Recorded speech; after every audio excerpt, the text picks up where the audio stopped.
before we get started, I'm going to introduce Steve Stroud in just a moment. But before, I want to just take an opportunity to thank those that made it possible here today.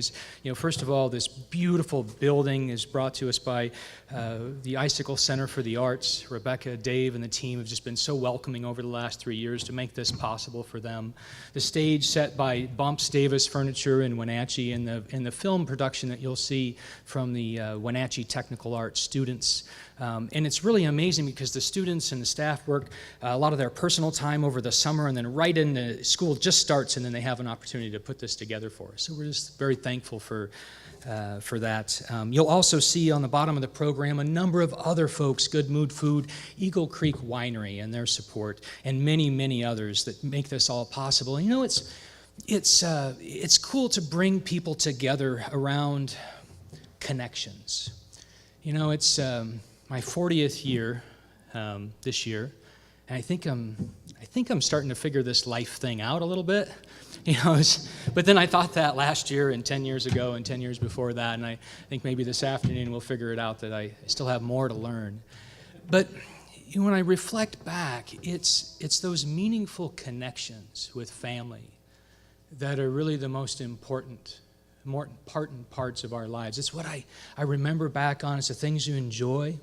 And today we have an opportunity to just get rid of the digital clutter, get rid of the cell phones and all the other million things that we have to do today, and just connect and hear the stories of some amazing people.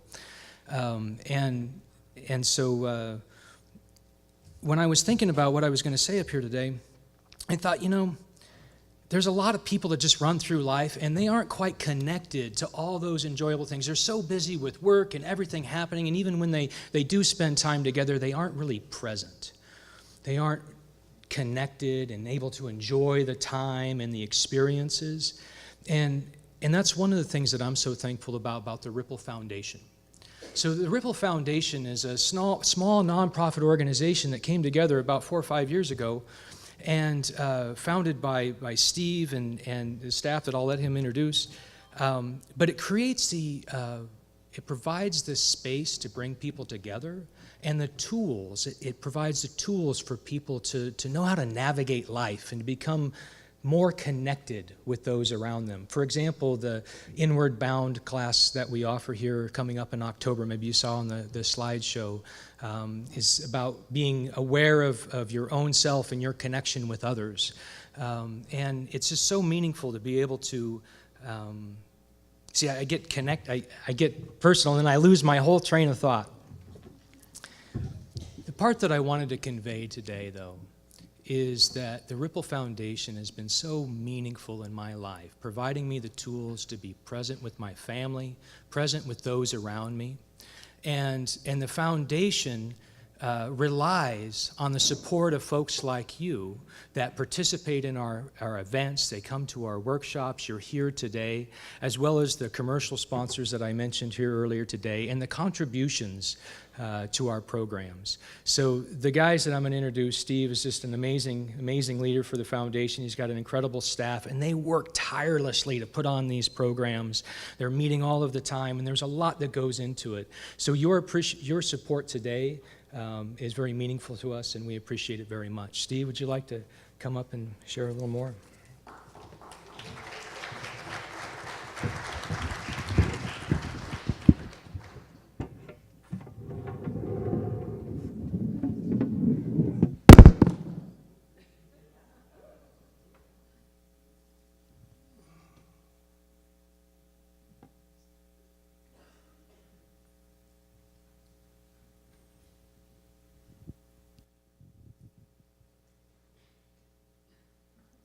So I'm listening,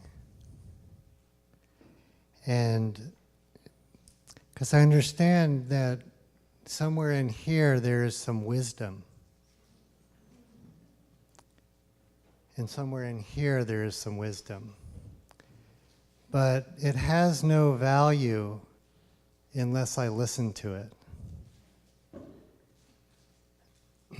One of the mottos of the Ripple Foundation is to transform ourselves, transform our relationships, transform our community, and transform the world.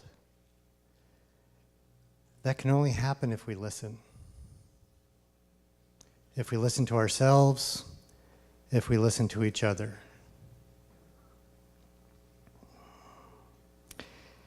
The other thing, when I'm listening, because I know there's some wisdom in this room, the wisdom has to be spoken.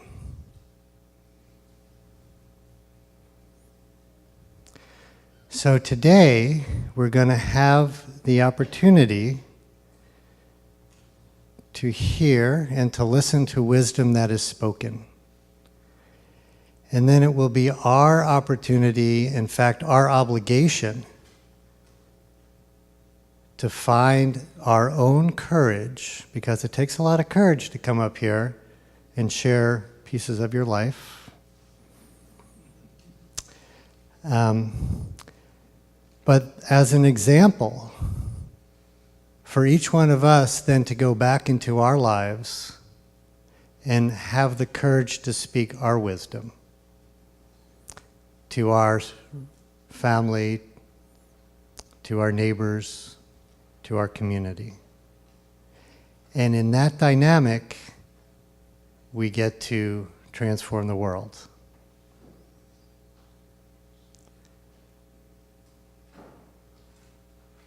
So I want to give the real credit for the Elder Speak program belongs to Teresa DeLitzenberger and Deb Popst. They have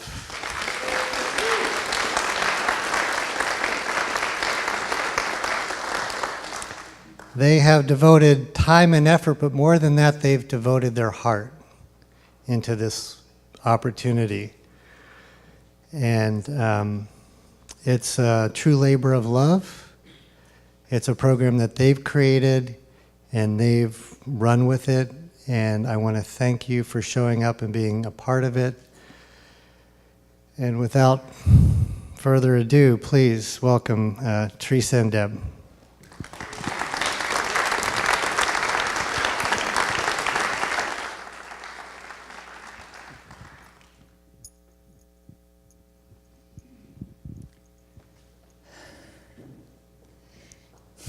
I can hardly talk after that introduction. Thank you so much for coming. And also I want to thank the board and staff of Mountain Meadows for creating such a wonderful home for the elders in our community.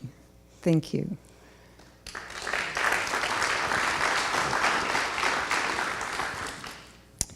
So we have shared a powerful journey with Pat and Patty, Jana and Carl.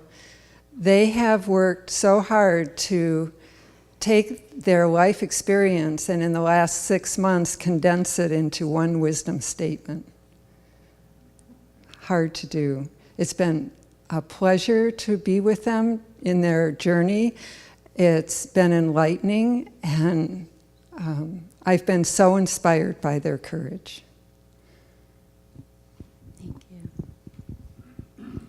So yes, courage has been front and center since we first met with these elders. Maybe in March, I think, we began. And what occurred to me, to us, was that there's a tremendous amount of vulnerability that we're asking of these elders. Simply ask yourself what your life experience has brought to you. What is the wisdom in your life? And as you drop into that, we find ourselves in a deeply vulnerable place, because it's not always easy to claim our own wisdom. And I encourage you, as you watch the example of these elders, give yourself permission to claim your wisdom, because you have it. So now I would like to introduce Robin Bull, our friend and neighbor, who is going to share a poem by Clarissa Pincola Estes with you, with us.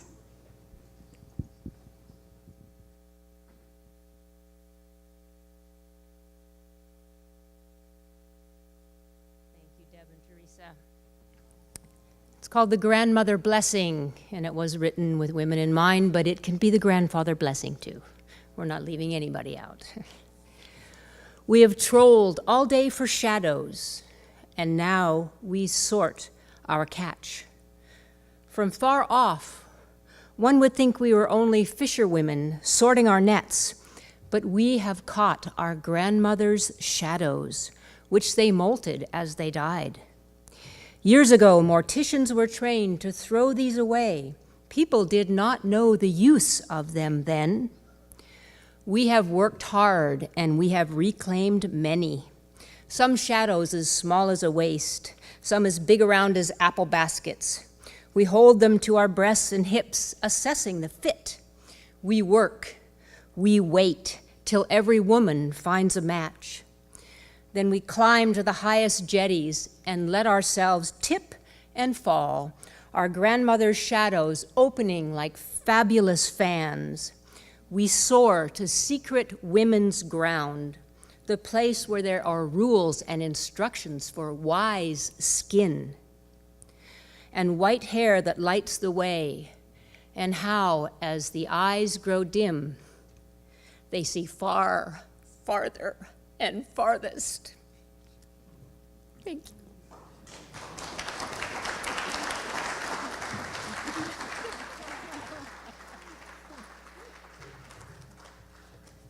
Thank you, Robin. The elders back in May met with the students from Wenatchee Valley Technical Center and created a film. And thank you to Art in the Park for donating to the production of the film also. The class, with the help of Eric Link, interviewed the elders, and Jose Garcia Gaitan edited the film, which you'll see today. It's 20 minutes long. You'll have plenty of time to listen to each of the stories and the wisdom that come from the stories. And on the back of your program is a space. If you have any questions that come up or observations or aha moments, you are welcome to write there. Because at the end of the program, you'll be able to ask questions. So without further ado, enjoy the video. Thank you.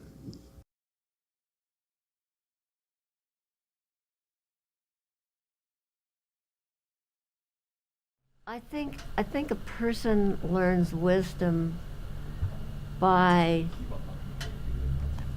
being quiet and not jumping right into their story too, not pushing their story back. And it makes life easier. An experience I had in India. A friend of mine, when I lived in Germany, we were in a meditation group, and we decided to go to India to the ashram. And we got into Bombay and we didn't have visas. We were told we didn't need visas. We got into Bombay, I don't know, it was about 11 o'clock at night. And the airport was filled, or at least the reception room was filled, where they received us, and then we had to go through doors into the other place. And it was filled. There were long, long lines, and the planes come in sort of all at once, and then there's thousands of people, it seems like, and then there's nothing. Then it's this huge place is empty. So we got in, and we waited in line, and there were about 3 or 4 people in front of us, young people, guys. And they didn't have visas. They were from America, and they didn't have visas. They were so mad. They were Americans. And, well, we weren't going to get heated like that because we're not guys. And this was a little Indian, not much taller than me. And he says, no, visas. They didn't have visas. He said, no, visas. And they got so furious. They were so mad. And they were, and he said, no, visas. And they were really angry. And they were nasty and blah, blah, blah. And so he, in the end, wound up giving them 2 days to be in Bombay, but no place else, and then leave back to America. And Elisa and I, my girlfriend, we were looking at each other and saying, we don't have visas. What's going to happen? So we got up there and we said, we're so sorry, we don't have visas. We were told we didn't need visas. We're going to Swami Muktananda's ashram. It's very near. It's only about an hour away. That's where we'll be the whole time. We really apologize. He said, no visas? No visas? I said, no, we're so sorry. And he said, you go over there. And there was a big wall, a few yards away, and there were some chairs. So I said, you sit. So we sat. So it cleared out. Everything was empty. And we sat there, and we sat there. So we sat, and we just finally said, well, we don't know what's happening, so we just kind of gave in, and we just let it be what it was. And finally it cleared out again, and he said, no, you come. So we didn't know what was happening. So he took us in another big room, and there was a whole row of offices, and he said, you stay. And we didn't know what was going on. So he left, and he went into one of these offices. And a guard came up and was telling us, what are you doing? What's going on? All this stuff. And we said, and suddenly he came out of the office, and he said, go, you stay. These are my people. And he said, he gave us each a little ticket. I don't know what that was for. And he said, you go out the door. You go. We went out the door. We got our baggage. We got into an old taxi which had no floorboards, and we got taken to the ashram. And we learned to let things be. Just when you're in a situation that you can't conceive of, you don't know what's happening. If you can't do anything at the moment, just let it be. Just let what's going on go on. There's nothing you can do. And relax, and somehow things work out. They really do. And I've had that experience all my life. This is when my life really changed. I had a young man who was helping me, and I was showing him how to cut the trim boards to put on top of the roof. Now you could buy them. You don't have to cut them. Had an old table saw up on the roof, on a cradle there, and the house was overlooking the Ballard Locks. And as you know, it rained so hard there that the roof was wet. And I slipped and fell and threw my hand on that saw. And that certainly changed my life entirely. And as you can see, the fingers, I can only bend them right here. I cut them all off. I gathered them up, and the surgeon from the hospital, happened to be in the Ballard Hospital at that time, sewed them on. And so I looked down, and I saw those fingers were still there, but they're stiff. I can't bend them anyway, just right here at the knuckle. And I was so despondent. I said, how am I going to support my family? I can't type, I can't play the piano. I could play the piano at that time. And after about 3 days, I prayed to God, and I said, God, if you'll see me through this, I'll serve you the rest of my life. And this is kind of hard to say. At that instance, I felt that I was touched by the Holy Spirit, and I woke up and I said, I can do it. And Willis at that time, my brother Willis, that had the rest home, nursing home, he said to me, he says, the state is getting into my business, and I don't know how to handle it. why don't you join me? You're an accountant, you understand the books, and Medicare and Medicaid hadn't started yet, but the health department was looking at us pretty hard. And so I joined Willis, and we built the first nursing home with wide halls, wide doors, the first one that built in the state of Washington with those abilities. So that's how I got in the nursing home business, through a tragedy. And I didn't know fingers could bleed so much. My gosh, I about bled to death before I got to the hospital. I think after I'd made that promise to God that I would serve Him, of course my lifestyle at that time was very good. I wasn't a bad guy. I never drank or smoked or anything like that.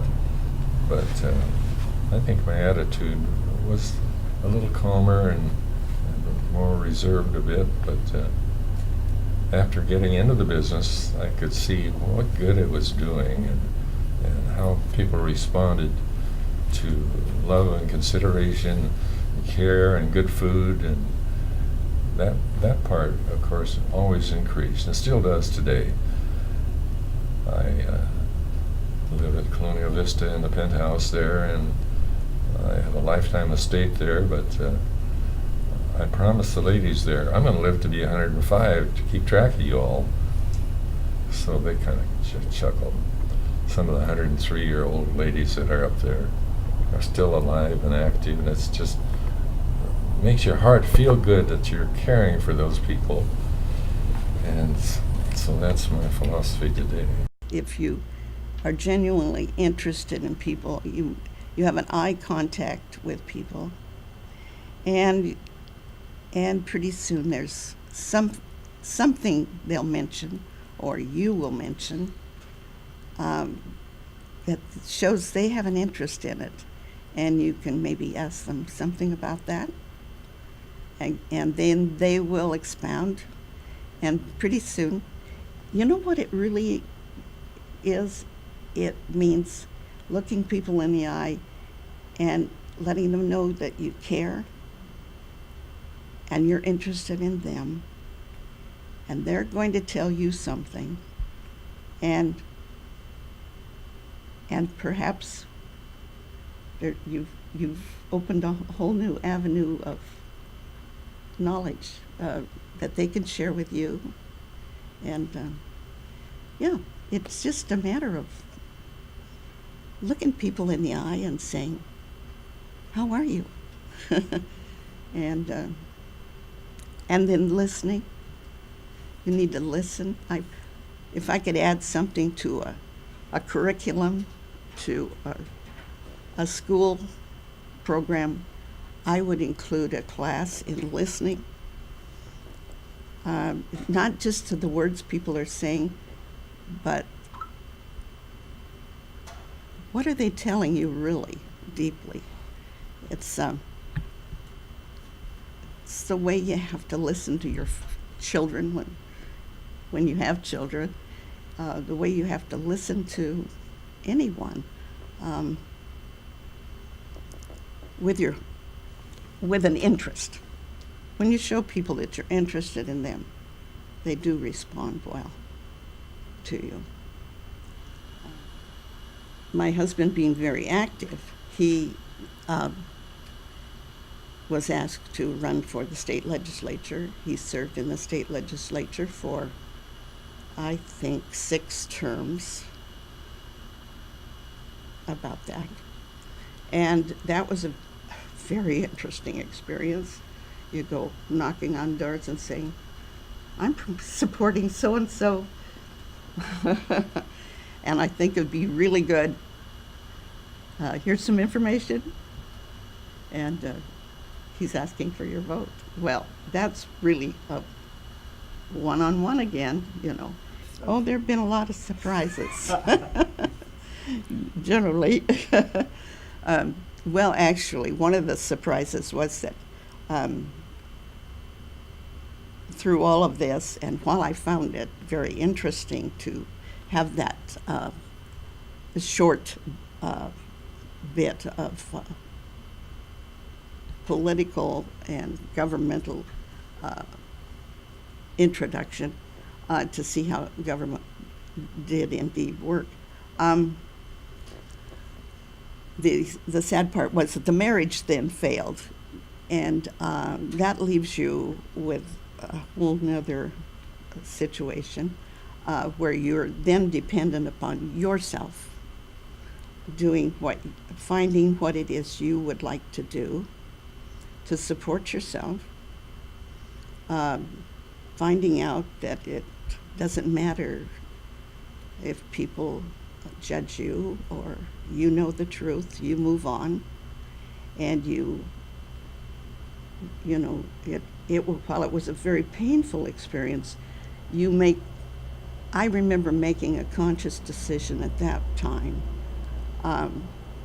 that my children and my grandchildren, I'm interested in their lives, and I'm never going to put them in a situation where they have to say, well, I'd like to have Mom here for the graduation, but if she's here, Dad won't come. Or I'd like to have Dad here, but if he's here, Mom won't come. Well, what a terrible thing for your children to have to decide. Well, they're painful areas. You learn from pain, too. You learn from the heartbreaks. And I don't think any of us have too many scars. Through all of this, my faith has helped. My faith in God has been a big help. I'm not somebody that goes out recruiting, but I do know that my faith in God gives me a real inner peace. I don't spend a lot of time thinking, what if I had done this? What if I'd done that? That's just not something that's productive. I was raised by my mom initially by herself because my father was on a warship in sailing from Scotland to Murmansk during World War II. So when he came back into our home, which I think I was ruling at that point, the tables kind of turned, and it was very different. And we had a stormy relationship, to say the least, but there was a lot of good that came out of that, for sure. But my mom had been extremely lenient, and my father was very authoritarian. And I learned to get around it. I pretty much had a pretty lenient beginning to my life with my mom. I mean, I was pretty spoiled. It was really good for me. And I learned to really get into that and to make the most of it.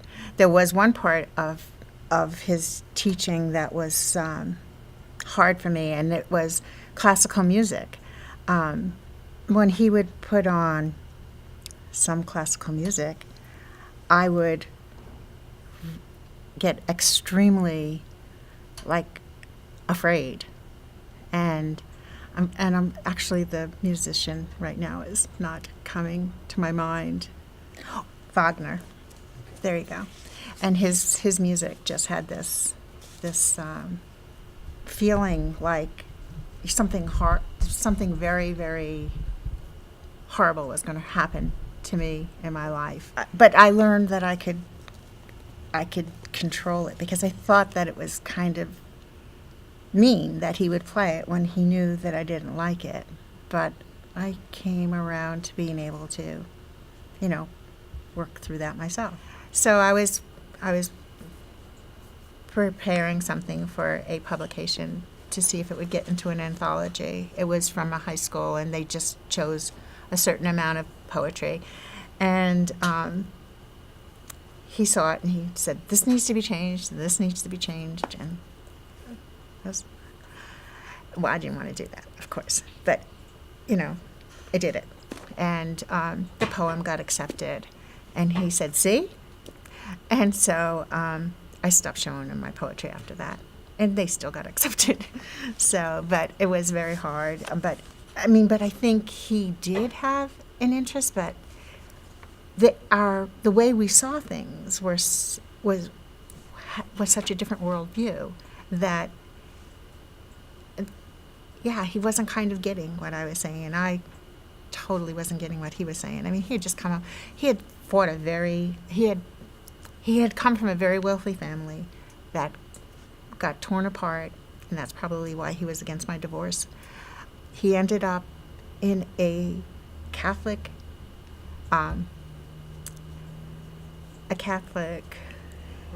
orphanage, and ended up running away from his last foster family and living on his own at the age of 14, and really, supporting himself. But he also managed to get his, they didn't call it a GED then, but he got his GED. He put himself through college. He graduated from college, summa cum laude, all while he was working, supporting himself on his own. And then he got married, and then he went into World War II, and so his worldview was extremely different than mine. And so I understand that we would see things differently. But I think that, yeah, it took me a long time to understand him. So what I was asking from him, I was also having a hard time doing for him. I was asking of him to understand me. When I was in high school, from the time I could read, I read a lot. But there was one book in particular that I read when I was in high school that had a lot to do with the way I wanted to bring up my children. And that I would have the wisdom then to know that that's what I wanted is because I didn't have it. And so I read The Prophet by Kahlil Gibran, and there's a section in there that he talks about raising children and that they're not yours, that they are their own souls and their own people, and their opinions are not your opinions, and you can listen to them, you can be an example, but you need to listen to them, and they as much, if not more, than they listen to you, so that you know who they are. And that's how I brought my children up.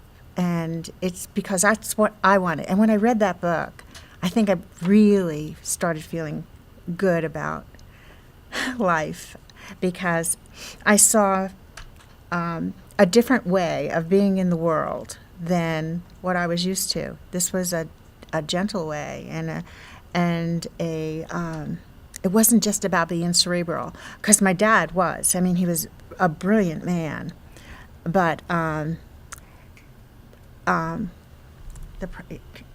Gibran, he really expressed what it was to be human and how we are to be in the world, and it made a tremendous amount of sense to me.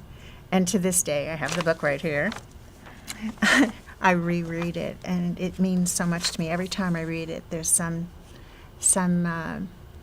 gem that I take from it that I've forgotten or missed, or it just pertains to my life more at this point.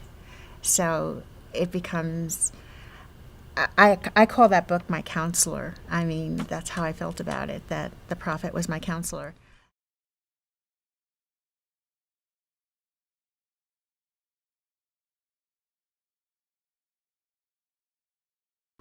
So let me give you a little idea of what we're going to do here. Pat and Patty, Jana and Carl will come up on the stage, and we'll settle in here. Deb and I will also be on the stage, a little bit separated, so that we can introduce them and give them the space and the time they need to share their experiences and their wisdoms. After their sharing, we will open up for all of you to answer any questions you might have. So let's bring the elders up on stage. Our ushers are Mike Wiles, Mark Hassinger, Dennis Pops, and I should probably share this. Dennis is Patty's younger brother, and Richard. So Pat Rutledge is a devoted mother, grandmother, wife, and business owner and community leader.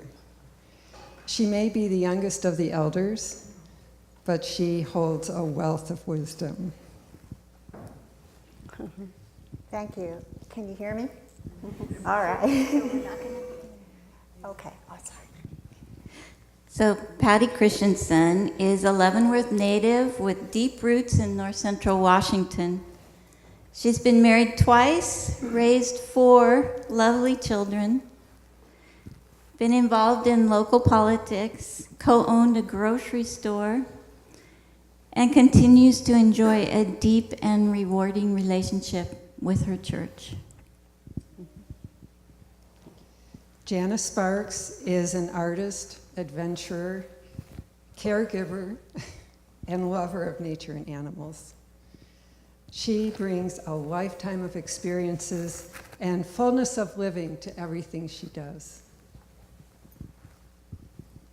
And Carl Campbell recently retired at the age of 95.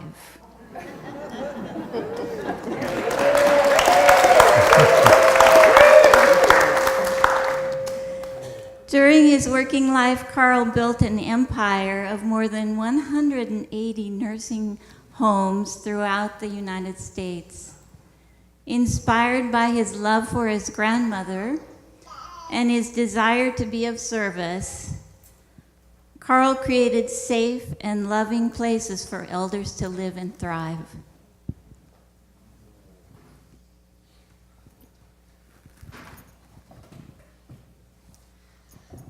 Okay, Pat, sorry, kind of threw you off a little bit there.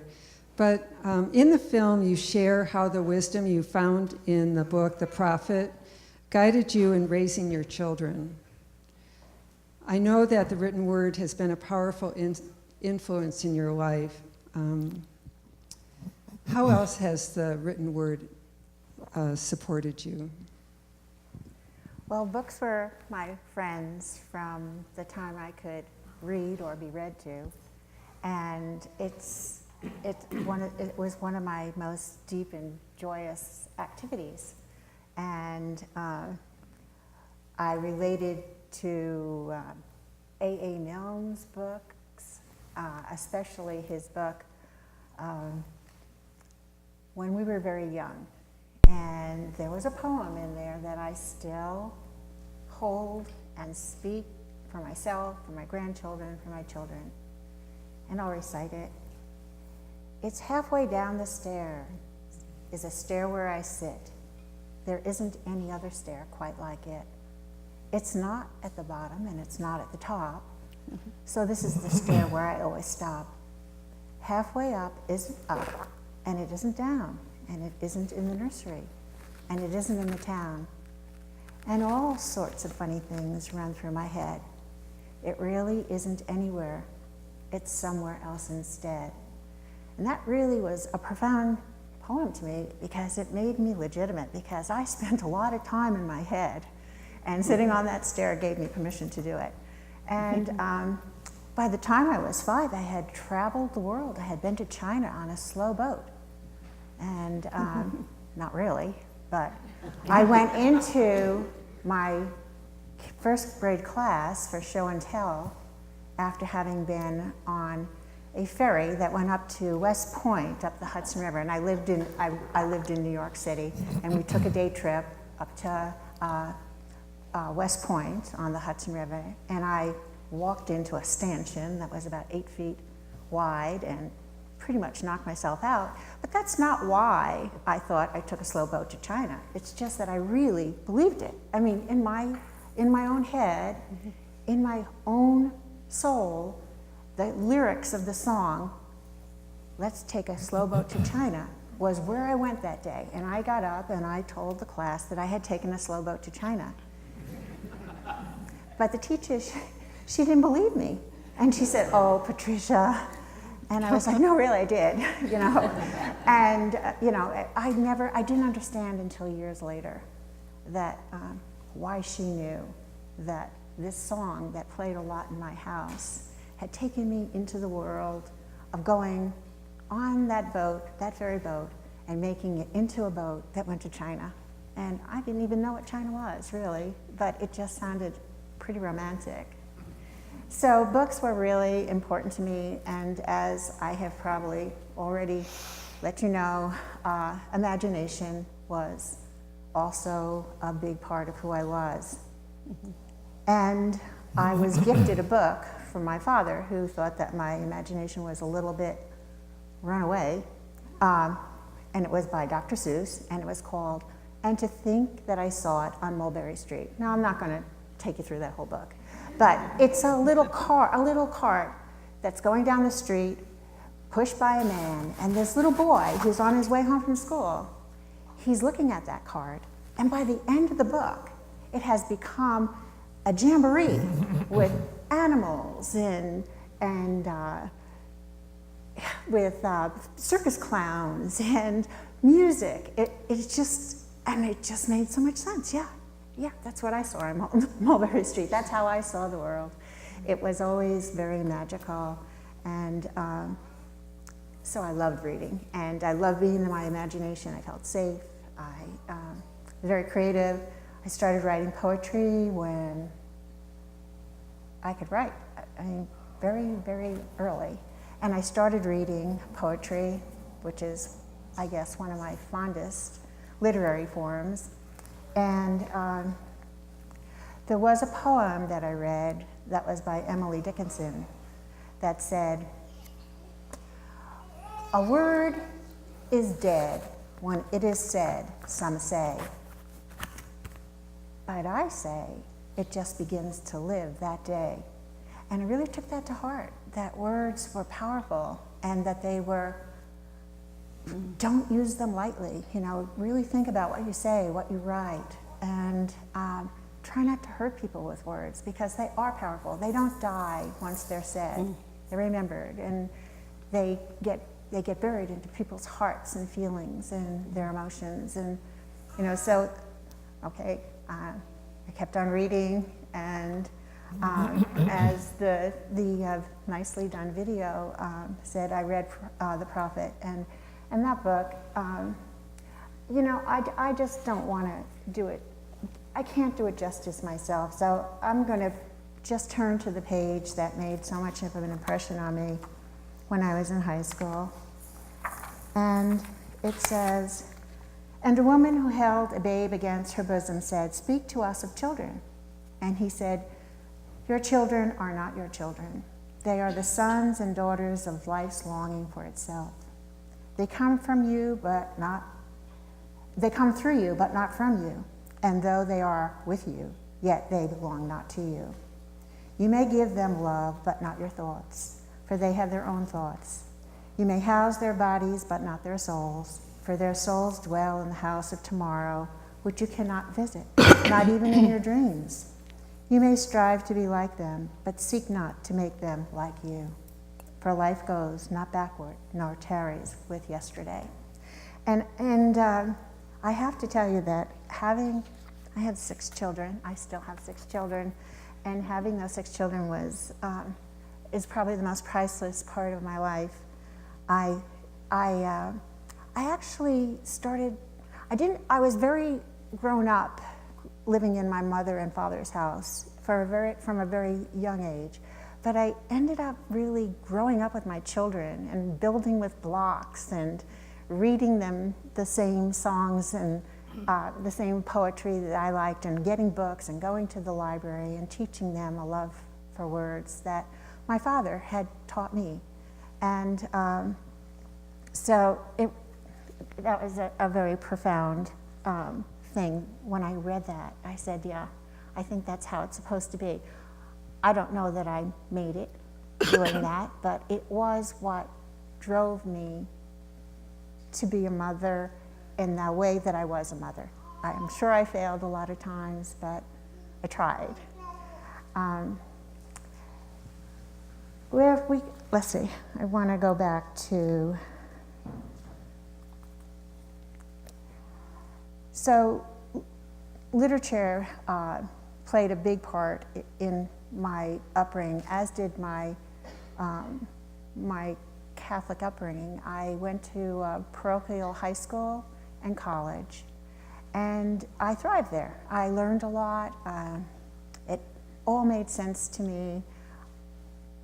But my father had brought me up to question things, so I questioned it. I didn't take it all hook, line, and sinker. And I even questioned him one time, which did not end up very nice, you know. He didn't think that was too great, but we got through that, and I always wanted to find wisdom. I didn't know it was wisdom, but I wanted to learn, and I wanted to be guided, and I wanted something to show me the way, and my religion did to an extent, and my reading did to an extent. And I took so much of what I read to heart. I always wanted to have a bookstore.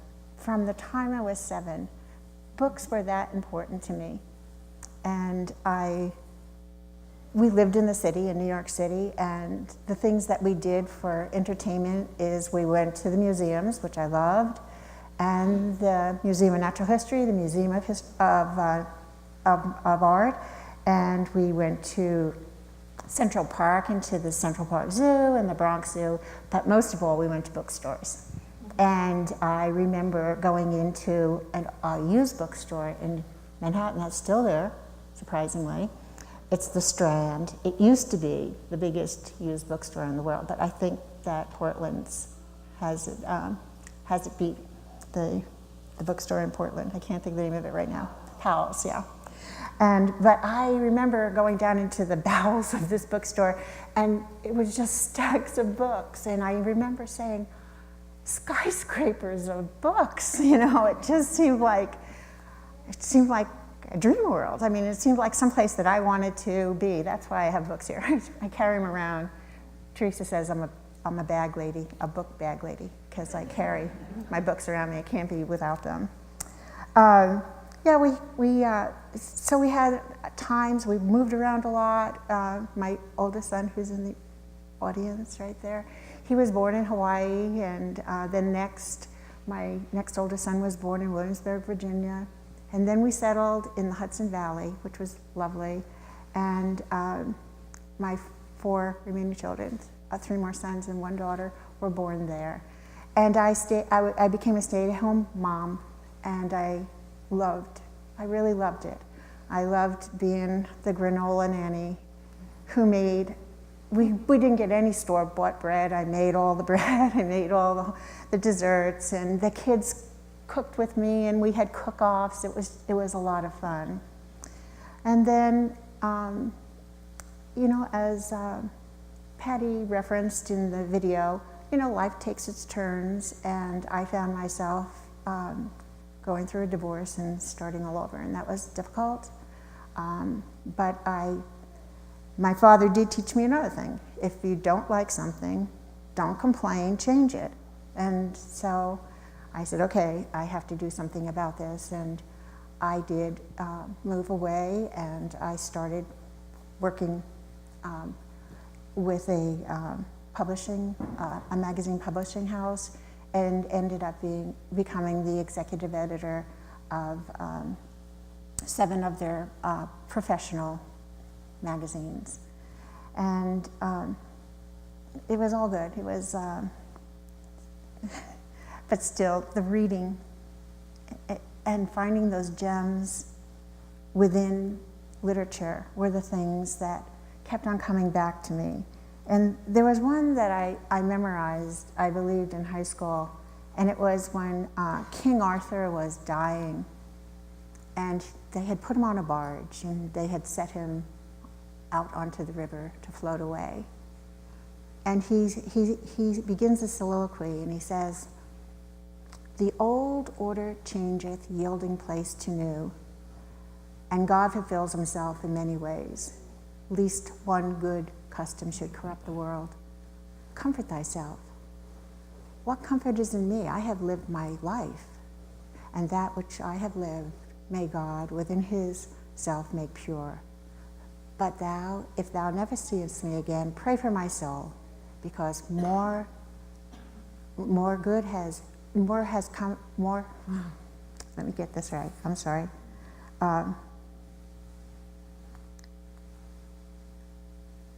More things are wrought from prayer than this world dreams of. And I took that to heart too. And I had kind of, I was a conscientious Catholic, and I remarried, and my husband's sitting out there and in the audience there, and he would like to take me on a slow boat to China, I think. Yeah.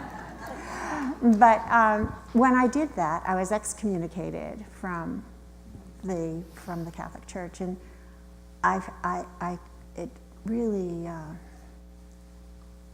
it was traumatic for me, because I believed in it, and even though I always questioned my religion, it's not that I was just, they said don't read the Bible. I read the Bible, and I did all the things that they said you couldn't do without getting excommunicated up until the time I married Ed. And so I kind of drifted away from my my bearings. I drifted away from my spiritual bearings and kind of got lost there for a while. And but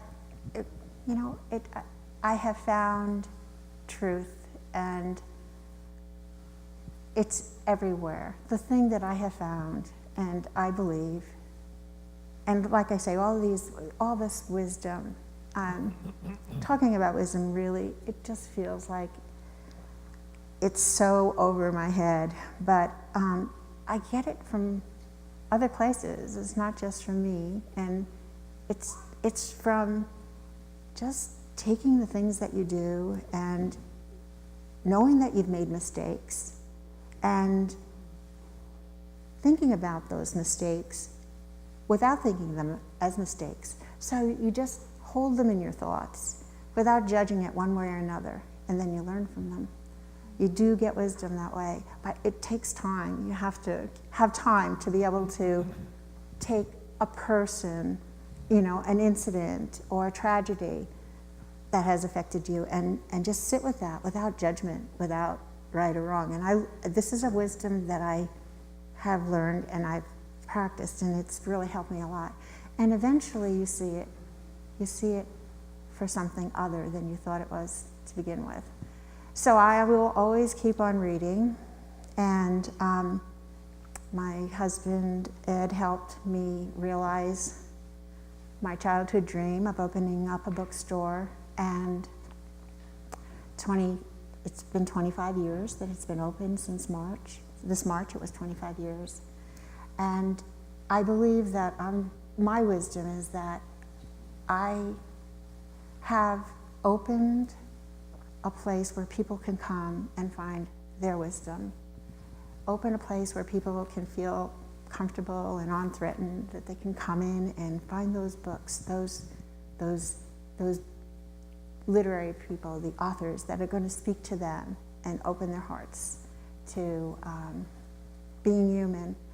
There was a book that my father made me read when I was in high school. It was called The Mature Mind by Harry Overstreet. It's out of print, unfortunately, but I have been able to find, it came to my mind just out of the blue about 3 months ago. I was like, yeah, I read that. I've got to get it into the bookstore. Oh, it's out of print. So I bought some used copies and I've reread it. It's a brilliant book, and it talks about there are stages in life. We are to be children, but we also meant to be adults and mature in mind.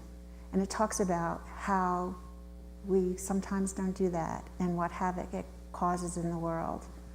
And I take that to heart. And I think back to picking up a Times magazine, because when I was raising my children, I had a very dry spell of reading. I wasn't able to get into big books. It was New York Times on Sunday, and the Times Magazine was probably my most sought after piece of reading for the week.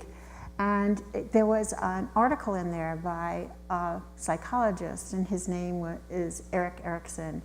And he talked about the 8 stages of life, and they really resonated with me when I was probably in my late 30s. And Excuse me, Pat, I'm going to give you the 1 minute. okay, great. And anyway, it's perfect because the 8th stage is where I'm finding myself at right now. And that is the elder adult, 65 and over. And that is where he says wisdom comes. And I really do believe it. I think that you move into a time where you have more time to think. You're not, caught in the daily ramifications of raising children, and you can kind of really sift through what you have lived and what you have learned. Thank you so much for listening.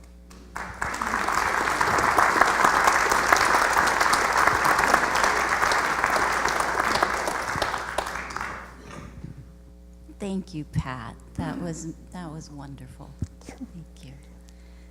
Patty, in your wisdom statement, you spoke about the value of a positive attitude and holding gratitude, and also the value of listening. Can you share more about any of that with us? Yes.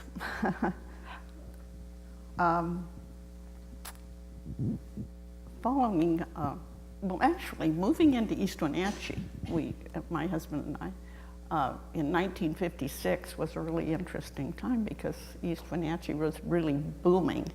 And they'd started a new high school, not having had high school before, always before going to Wenatchee. And then they chartered, there was a lot of building of houses, and then they chartered the Eastmont Junior Chamber and the auxiliary. And one of the mottos of Junior Chamber of Commerce is leadership training through community service. And so there were, in a new community, there are a lot of opportunities to do community service. With the new high school, there was sports support and that sort of thing. There were sports banquets. There was a high school offer that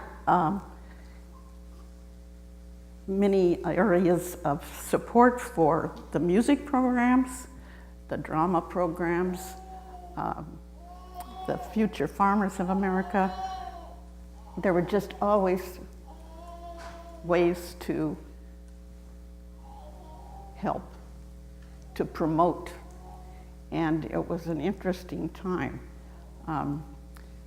So with leadership training, it was no surprise to me that my husband Bob Curtis at that time was encouraged to become active in the legislature, and he ran for the legislature. And so that was a very interesting time for us. Not like politics today. Then it was just, everybody was so happy to help. There were volunteers everywhere. And it was just a pleasant experience with there was not any dissension between the other candidates or anything like that. It was just a real interesting time, and we met so many people throughout the 12th district and around the state of Washington. I really cherished that time that we had. It was a learning process. I learned a lot about government too. And so I'm thankful for that. Following our divorce, about 4 years later, I married an old friend, Pete Christensen, and when he retired, we were able to do a lot of traveling around around our great United States, and we enjoyed seeing all the beautiful colored leaves on the East Coast, and then enjoyed the warm winters in Arizona. We also took different bus tours that were available to us around here. And in April of 1991, we took a bus tour over to Olympia to meet with the legislators over there. And we had a very informative visit. And following lunch, I became very ill. And unfortunately, I ended up in the hospital and had emergency surgery. The surgery was successful, but during that time, I suffered a stroke, which left me paralyzed on my left side.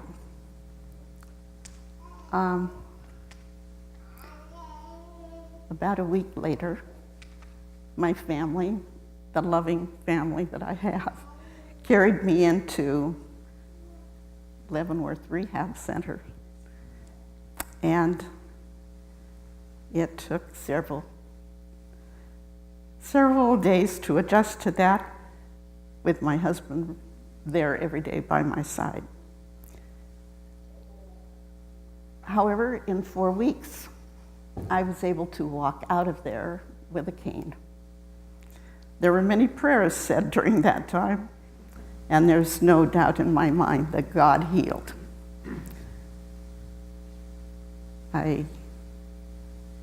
Like I said, I was happy to walk out of there in 4 weeks with a cane, and I went home. And Pete continued to be my in-home therapist, diligently following every order that was given. You can't have a second cup of coffee until you've done this and this and this and this.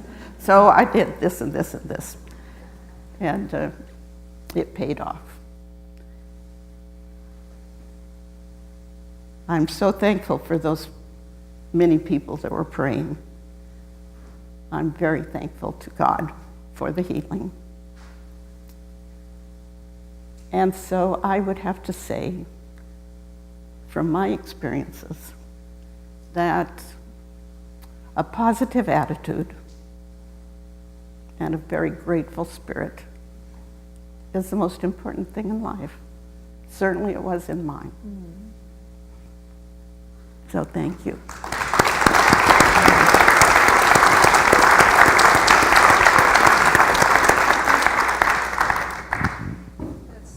That's so moving, Patty. Thank you very much. Yeah.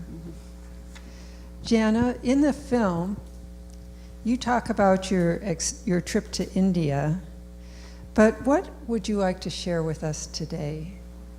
I know you have so much more. I've learned wisdom in about the last 10 years of my life. I wasn't very savvy for most of my life. And I'm going to tell you what I find wisdom to be, and I'm going to read it, just in case my elder speak mind goes out.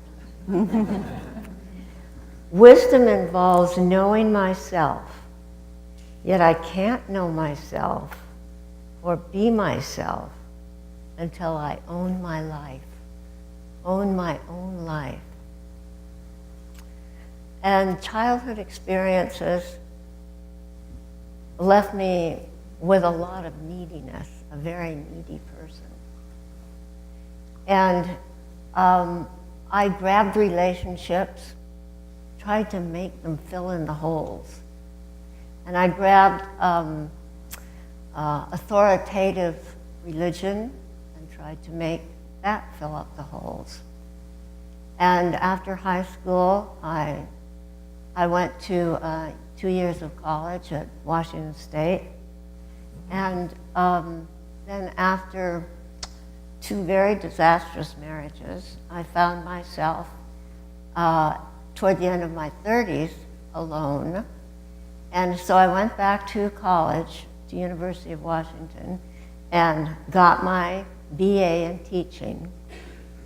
And I started a program in art, to get an art degree, because I really loved pottery and drawing. And that took me, after a year or so, that took me to a program that my art teacher set up of art history in Avignon, in the south of France, near the Mediterranean. And we had homestay families, and it was wonderful. We went all up and down the coast and studied the art of the southern artists. And after that program, I loved Avignon, and I had a year's ticket before I had to go home on the plane. And so I stayed in Avignon, and I found a little attic room and in the middle of Avignon, the old city. And I washed dishes in a little cafe, and as usual, got myself involved in a very difficult relationship. But I had a lot of fun too. And I left on my 40th birthday. A year later, I had to leave, honor my airplane ticket, and go back to Seattle.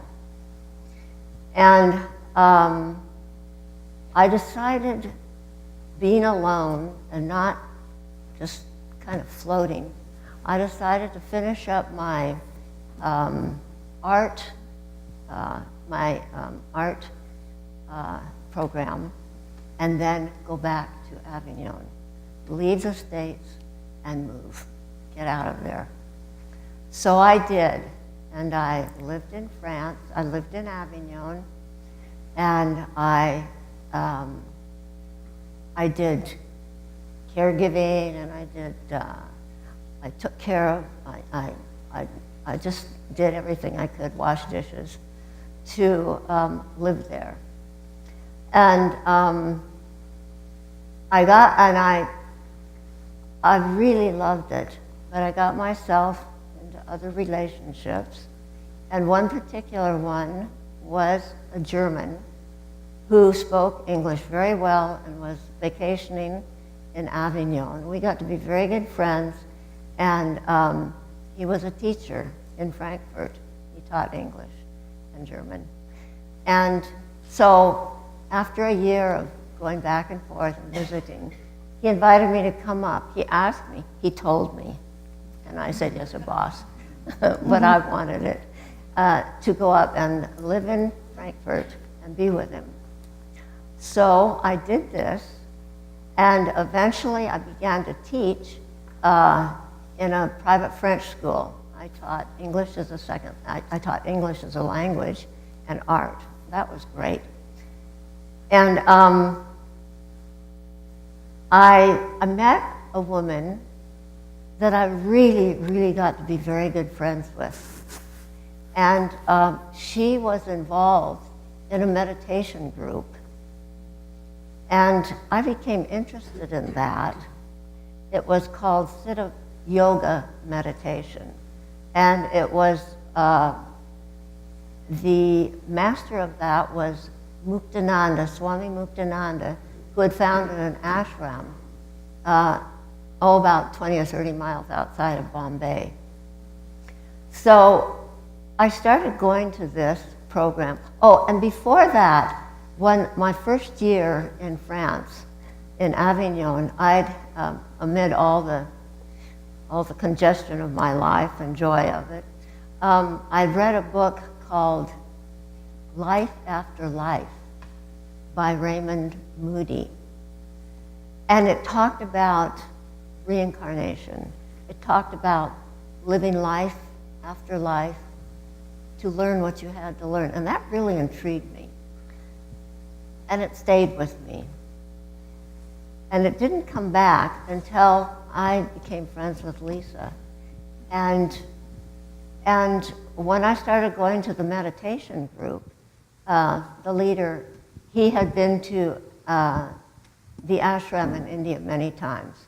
And he asked me, he said, "What do you want?" And I just said, "I want to find God." But I hadn't thought about God that much, but that's what I said. He said, "Okay, you're in." So eventually, and so he had books by Muktananda, he had videos, he had pictures, and I got something out of it. I really did. And I had a sort of a, I don't know, you can't explain things, but I kind of clicked with this Swami, this master, this Muktananda. And so Lisa and I decided to go to India and to go to the ashram. So we got our tickets, and Hansi, who was the leader of our meditation group, he got us in touch with the ashram, and we were really excited, and I was really excited.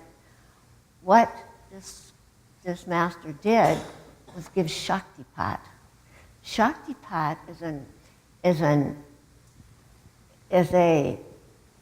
opening of the chakras, the energy spaces in your body. And this really intrigued me. I really wanted it. And I thought by going there, I would get Shaktipat. And about 3 days before Lisa and I were to leave, we learned that the master had left his body. And we were absolutely devastated. But we wound up going, and that's when I had my airport experience. And I was sure that I would somehow communicate with the master and get what I wanted. And living in we lived there for a couple of weeks, maybe 3 weeks. And living in an ashram, the ashram was beautiful, the beautiful gardens. He had founded it, and it was wonderful. It was beautifully run. The love flowed. But also negative things like jealousy and envy because someone else thought more than you did spiritually, or the desire to be holier than thou. This was part of it, because these are things that the ashram teaches that you learn about yourself. And you not only learn about love, you learn about negativities. So my negativity was, I've got to communicate. Muktananda has to come to me in some way. But I never got it. And I was very upset. And I was devastated. And I, felt a lot of pity for myself. Came back to Frankfurt. For a couple of days, went through this. And one morning, I was reading one of the books by Muktananda. And I said, "Come on, Spark, you've got to dump this stuff. You've got to get out of it. You've got to stop feeling sorry for yourself. You've got to be, human again." And I went on reading, and suddenly, this is what I'm going to share with you. I'm sure it was very many people. Suddenly, I got so heavy, I could hardly move. And I stumbled to the bed, and I fell on my back. And in a few minutes, I felt some energy of some kind next to me. And I looked over, and on a pallet beside me lay Muktananda in his robes and the funny little hat that he used to have that I saw in pictures and videos, with his eyes twinkling and smiling, and it was a living Muktananda. was so powerful. And from the top of his head into my head went a rainbow. And I felt suddenly intense energy starting in my spine and moving up, and I began to shake. It was just incredible. And when that experience was over, I realized that because I let go of some negative stuff, because I let go, Muktananda had come to me and given me the Shaktipat that I wanted. So that was incredible. However, I continued my life. I went to my meditation group, and I went again three times during the 10 years I was in Frankfurt, to the ashram. But I still was needy. I needed relationships. I needed the relationship. So eventually, Fritz and I broke up, my partner, and but we remained friends. I continued teaching. I continued with my meditation group. I lived my own life. But at the end of 10 years, I knew that I had to come back. I knew that I had to come back to the States. And so I came back and lived in Leavenworth for a while, and then moved to Port Angeles. And visited back and forth with my marvelous sister. And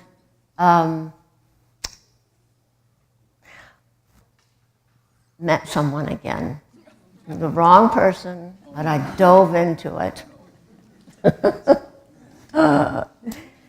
And he came to visit me in Port Angeles. I came back there. In 2000, I moved back to Leavenworth because I needed this relationship. But, of course, it didn't work out. It was the wrong thing at the wrong time. And eventually, it faltered and fled. But this time, I went back to my Shaktipat with Muktananda, and I began to realize that this is what I'd chosen for this lifetime, because I did believe in lifetime after lifetime. You can't learn all there is to learn in one lifetime. And like a kid and going from first grade to 8th grade to university, it just doesn't happen. And so I opened myself up to all that I'd learned, and that was that I had to be responsible for my life. I chose it in some other lifetime, in some other space, not some other lifetime, some other space with some soul group or something. I chose what I needed to learn in this lifetime. So I couldn't put the blame on any of these relationships, any of these experiences, because I chose them. And I learned. I learned love, I learned compassion, I learned responsibility, I learned, and I'm still learning. Thank God.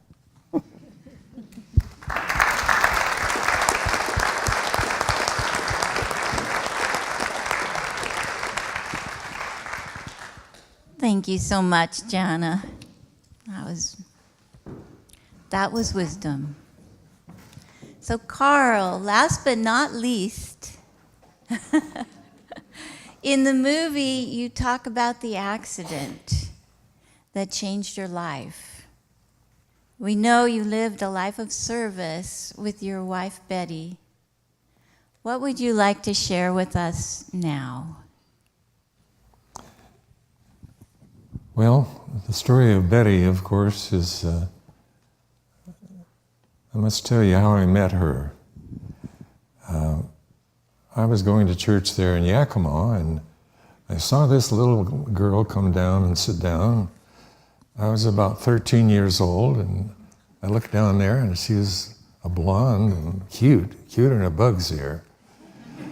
And so I got acquainted with her finally, and in those days we had singing band would go out to the county poor farm there in Yakima. And so my brothers and I went out and sang at the poor farm. And that had some meaning in that I could see that those people, the smell was atrocious. And in those days, we didn't have the health department checking on us. There was no Medicare, no Medicaid. And the county just built these buildings, and they had farms there. Excuse me. And so that was a chance to meet her, too. And so we sang out there many, many times. And then as the years went by, we went to high school together, and I still thought she was cuter than a bug's ear. I was working for a Holsinger Fruit Company there in Natchez Heights, and graduated from high school in 1940. But I asked her to marry me when I was about 20, and she says, "I'll talk to my dad about it." I said, "Well, I can talk to him." "No," she said, "I'll talk to him." And his advice was, "Honey, he needs to get some kind of an education.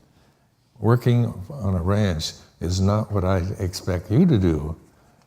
You wouldn't have much chance for advancement." And in those days, it was not a good place to work, but it was a job. So I went back and got my CPA, and then he decided that maybe I'd be a pretty good guy to marry. I had some kind of education. That was before I met John McQuaig, who's here today. He was my CPA back then, and when he started Parkside. But education means a lot, and the young people that are here, and I have a feeling for seniors and young people, and Cascade Christian Academy is one of my things that I support wholeheartedly. My daughter Kathy is here today. Kathy, wave at me. Where are you? Over there. And Leanne Matson is here. She's my nurse for 35 years. And Sharon Thompson, my accountant, and I trust her explicitly with everything I have, 33 years. So I've learned to trust people. You've got to trust people. And a lot of people say, "Well, what do you do for sports?" "I don't play golf. I don't have time for that. I'm working too hard and enjoying what I do."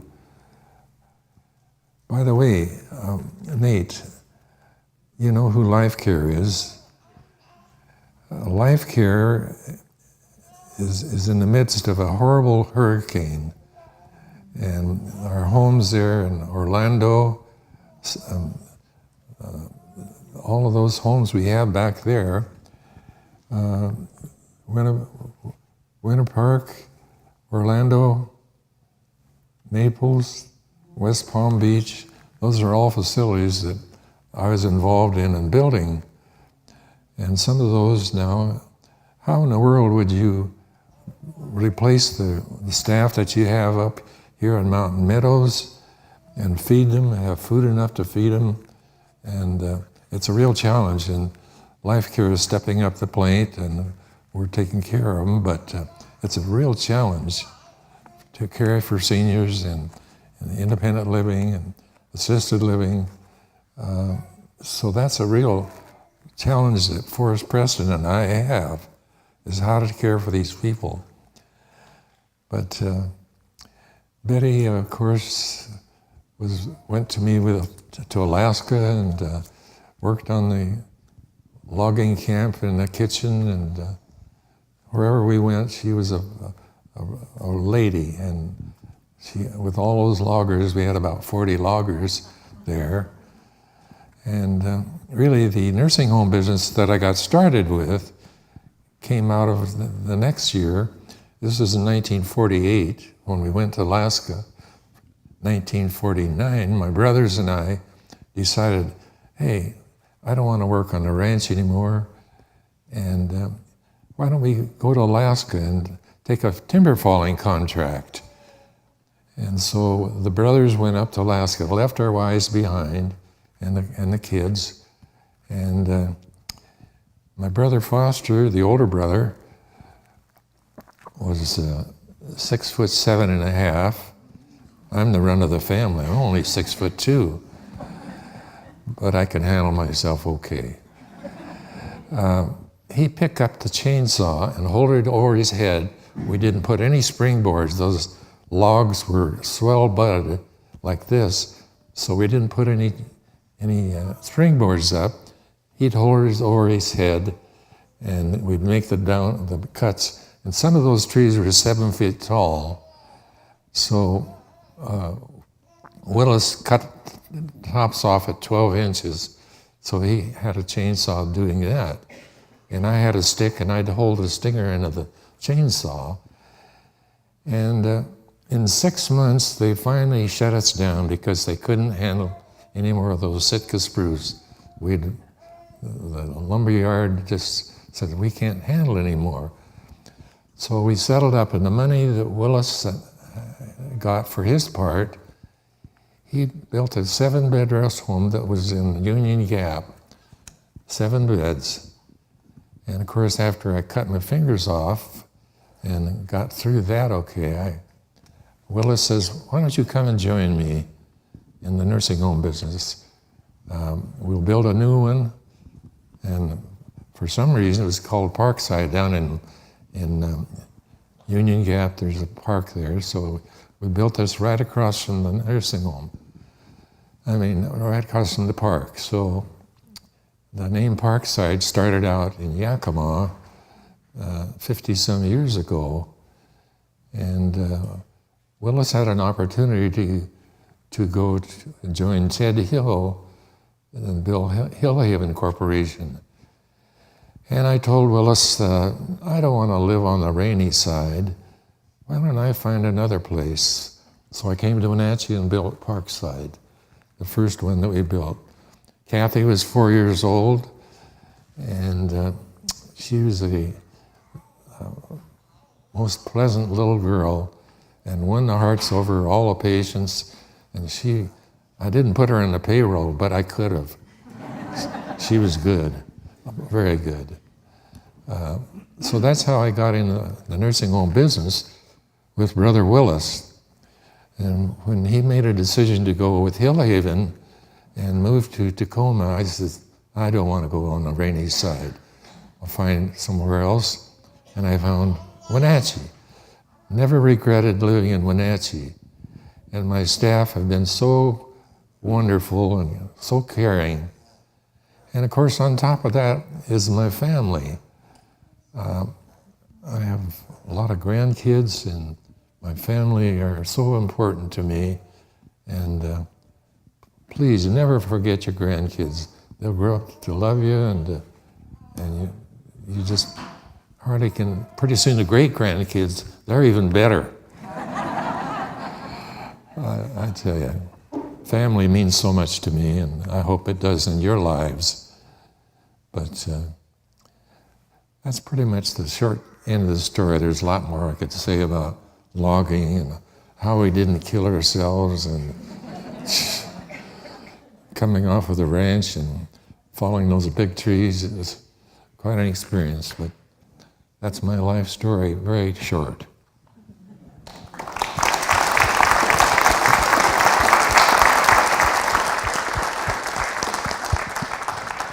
Thank you so much, Carl. You're welcome. What a life.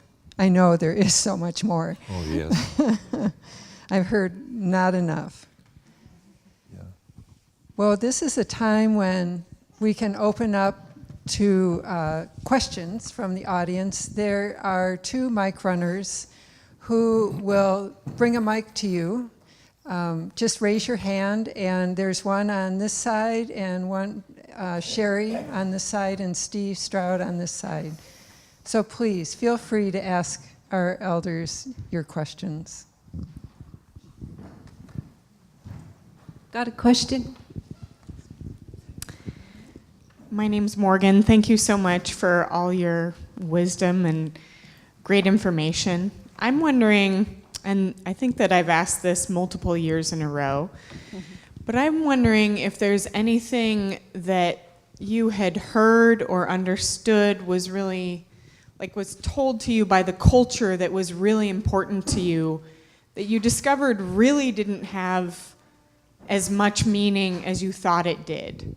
So is there anything that you learned during your lives wasn't quite as important as you had been taught it was? Does that question make sense to you? I think she's asking that sometimes there's things we learn in our culture that don't make sense. Is that what you're saying, Morgan? And can you expound from there? So I asked this question recently of John Wheeler, who was one of the elders from last year. And I'll just give you an example. He said, you know, I had learned that it should be really important that my kids are always really, you know, despite how young or old they are, they always should be really well dressed and really well behaved. And I discovered later that maybe that wasn't so important. Maybe it was more important whether I got to spend time with them and whether I knew them really, which kind of talks to what you were saying, Pat, about that they aren't yours, they just sort of come from you. And so it's sort of I mean, I guess my question is, I certainly feel a lot of pressure of all the things that I should be doing right. And I wonder, after having lived such full and rich lives, if there's things that you've discovered that they say are, well, this is how you live a correct life, that you're like, you know, this ultimately didn't end up being as big of a deal as I thought it was. Does that help? Well, I could say that we're told in our culture that money is very important. And I'm glad I didn't go down that road, because I wouldn't have a bookstore right now if that's what was important. So,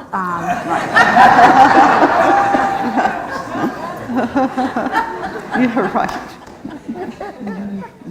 so, but I'm serious about it. I think that success is a lot more than how much money you're making. Oh my. It's really about your connectives with your family, friends, community, and the world.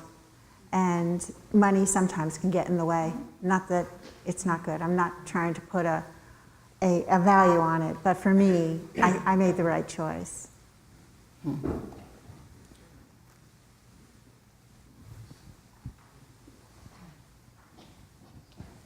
Anyone else of you elders, if you have answers to questions, you can all answer.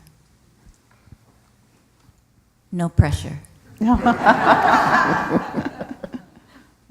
Sorry, Ed, about the bookstore.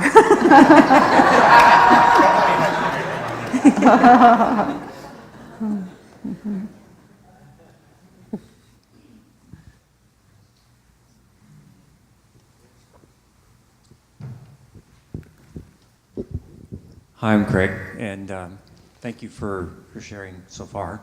I've got some more questions, but you each talked about relationships, different kinds of relationships that you touched upon in your life and how important they were. Is there wisdom that you can share, since we're all together here as a community and you're all part of your communities, very much so, that the wisdom that comes from being a part of your community, or how the community has been a part of your life? and what wisdom is there.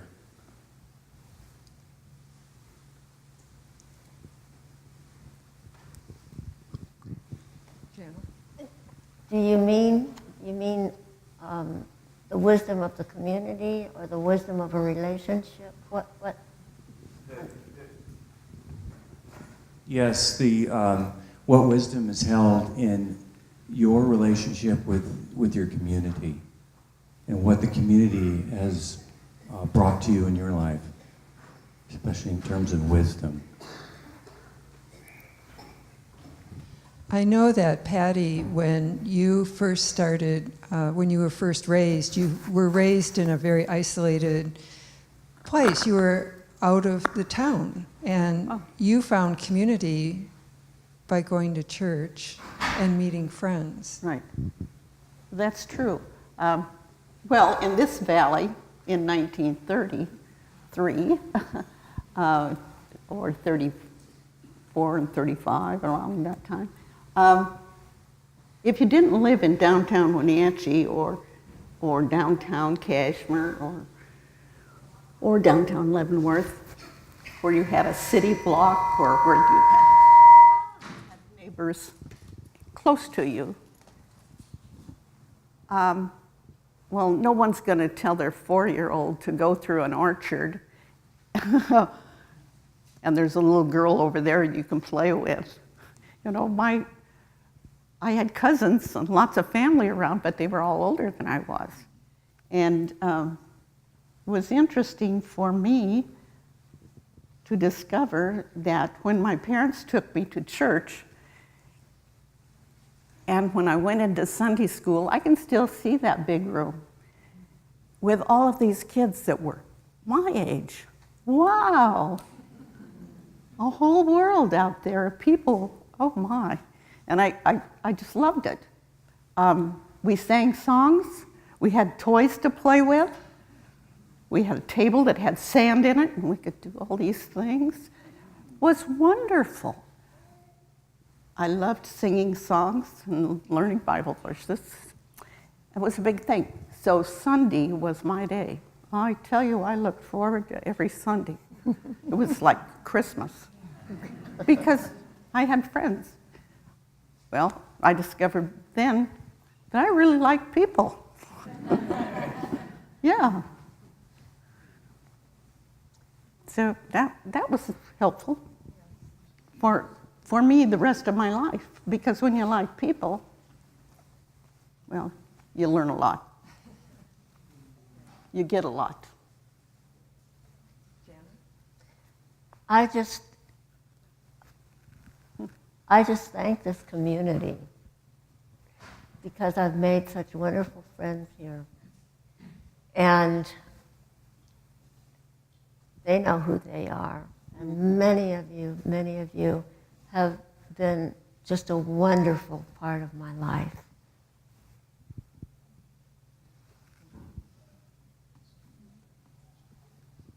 And Carl, you built community through your homes, wouldn't you say? Yes, and I've been part of the community, and people have recognized me personally for the degree of care that I have for their parents, and that they have good food, good safe place.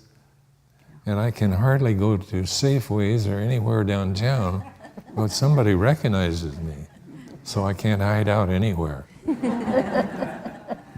right. Yeah, community means a lot to me. That's the secret of my success, is being part of the community. Right. Auntie Patty, do you have Auntie Patty, do you have any thing to say about anywhere else you've been to in the world? She's asking if you have any other place in the world that you've been to. Well, I did go to Denmark, and I got to meet a lot of people there. I've been in Canada a lot of times. I always enjoy going to travel in other countries, or I've been in New Zealand. I found the people, people are the same wherever you go. They really are. They may act differently, but that's because of their culture. That's the way they grew up. That's their language.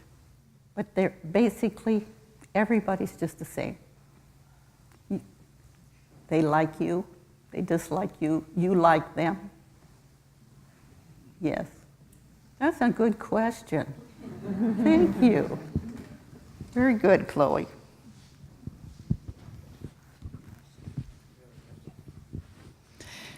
So when you are our elders, and we might know approximately how old you are, how old do you really think you are in your head? I'm still 65. Somebody asked one of my grandkids, How old are you? It depends Harper, upon the day. asked What? his Depends mom, on the day for her. Oh, how old she how old is. is Papa? Well, how old do you think he is? Oh, he looks like 8 years old. I got to work with him. Well, how old do you feel in your head? You know, it's hard to realize that 95, I still have my thinking ability and still get around, except once in a while I trip on a rug and kind of laid me up for a week, but I don't even realize that I'm that old. I look about when I was born in 1921, I could buy a Ford car for $60 and it would be black. Henry Ford only made black Fords. Milk was 12 cents gas was 12 cents a gallon, and the milk was about 45 cents, and butter was cheap. I've seen all that happen in my lifetime. Mm-hmm. So it's just hard to realize. I don't think that I'm old, but maybe I am getting old.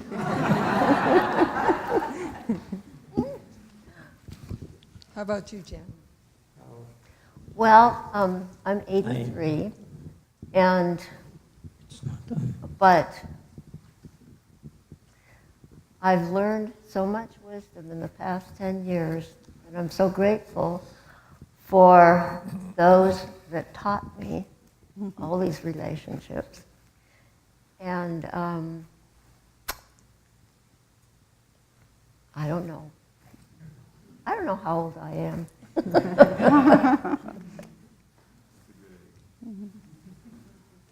Well, I don't know. I don't want to talk too much because I went through a tremendous life. And I said, if people aren't hard enough, they can make it. I was born in first in Germany under Hitler. And I had to go through that. I was in the Hitler Youth and had to survive. Then the war came to the end. I had to support my family because during the circumstances as we ended the war, my mom couldn't show her face in public because of the enemy. So I was only 11 years old and had to support the family. I mean, I went through quite a bit, but I always said, life got to go on, and someday the light will shine for you too. So That's beautiful, Wolf. Thank you so much. Wonderful. I've got somebody up here. Hi, I'm Annie. So I have two questions. Is that allowed? Yes? Okay. So in my life, I have divorced parents and divorced grandparents, so I'm not really into the relationship mood, but do you guys have any advice for relationships?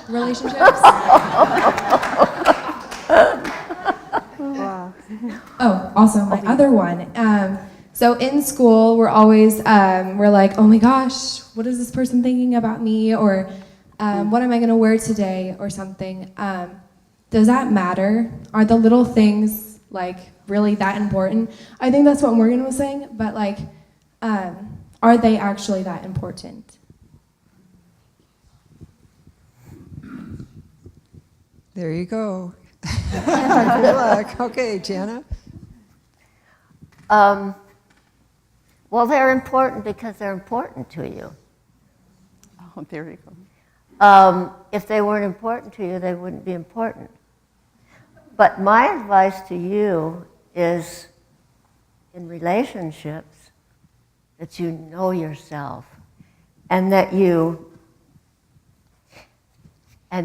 take ownership of your life, and that you have partnerships and not servants and masters. That you know yourself and you honor yourself, and you just are who you are, but know who you are.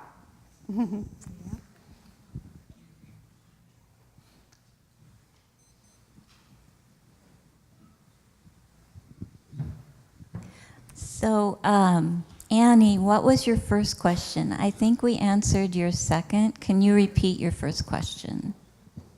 Of course. Okay. It was, do you have any advice on relationships, as in spouse, or beginning to try to find your spouse? And yeah.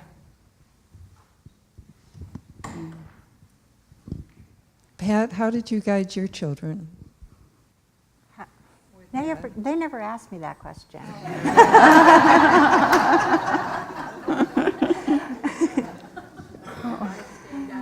But you should, I think, you have to be in touch with your gut and who you are, like Jana said. And you have to don't make compromises in the beginning of a relationship that you don't think you're going to be able to keep. You should be real. You should be who you are. And don't try to be someone that you think the person wants you to be. Just be yourself. That's good.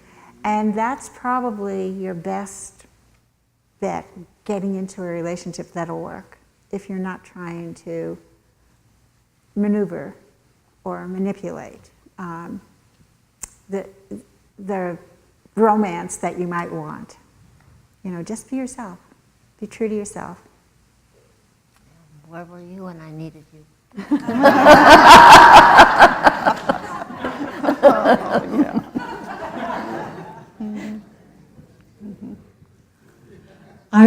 You've talked really in many ways about trust, and we start out as children with trust with our parents, our community, our family, and then life can happen, and we move into other modes where we're not as trusting. I sometimes feel that the work of being an adult is moving back to a sense of trust, and that could be trust with others and trust of yourself.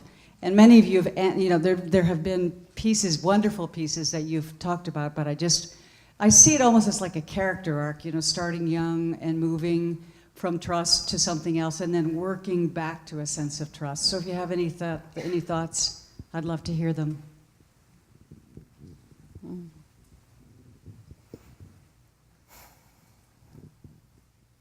Carl, you started talking about trust when you were speaking.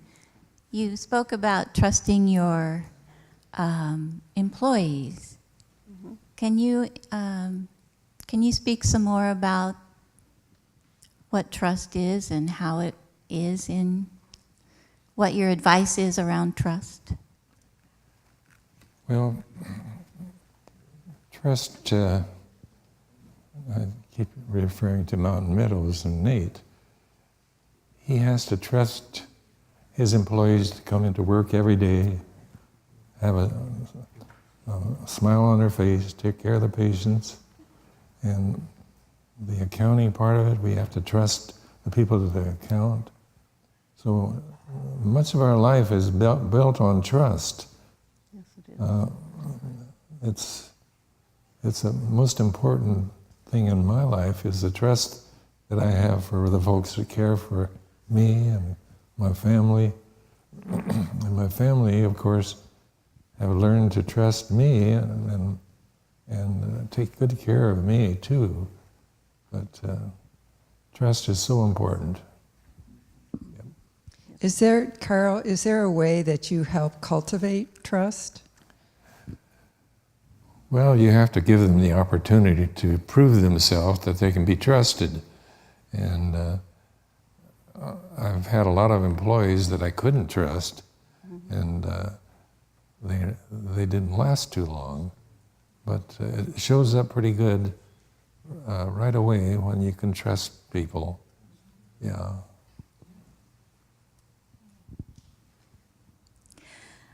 Well, is there one last question? I just noticed the time. Okay.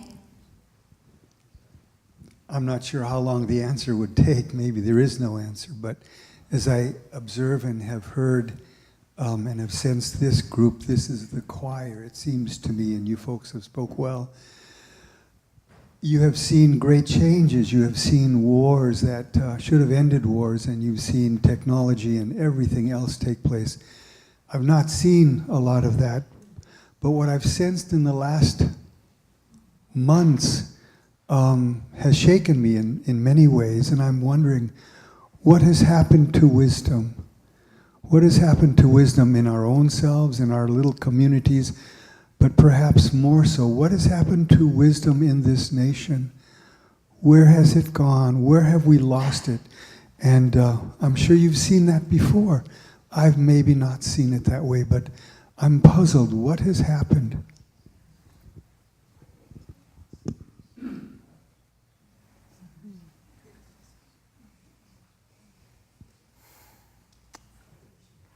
I think that the book that I read, The Mature Mind, speaks, actually when I was reading it, the book was written in 1952, but when I was reading it 2 months ago, it was like it was talking about these times right now. It was no different. There's so much, we don't embrace maturity like we used to have to, and so there's so much immaturity. It's easy to lose wisdom.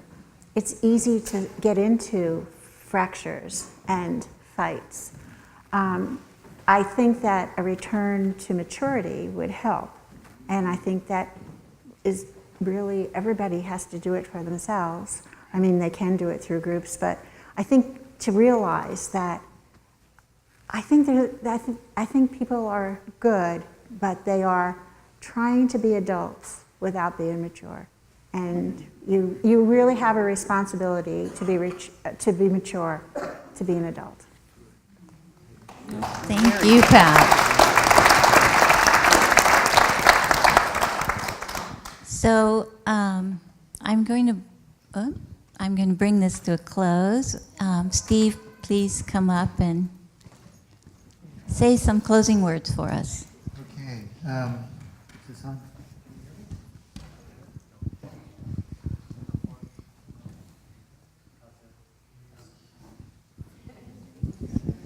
How's this? Better?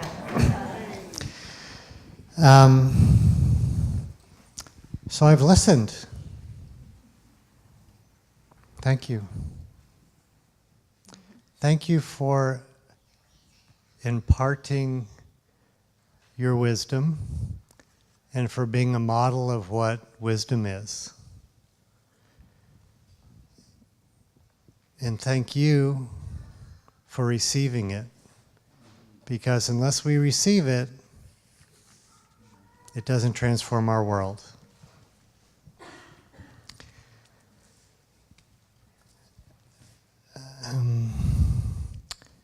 So we're going to finish up for today. I do want to remind everybody, if you'd like to support the Ripple Foundation in any fashion, we would love your support so we can continue to bring this program and other programs into the world. This is a fundraiser for today by donation. Half of the proceeds go to the Ripple Foundation, half of the proceeds go to Mountain Meadows to support our community. So if you feel drawn, please, we would be grateful for that.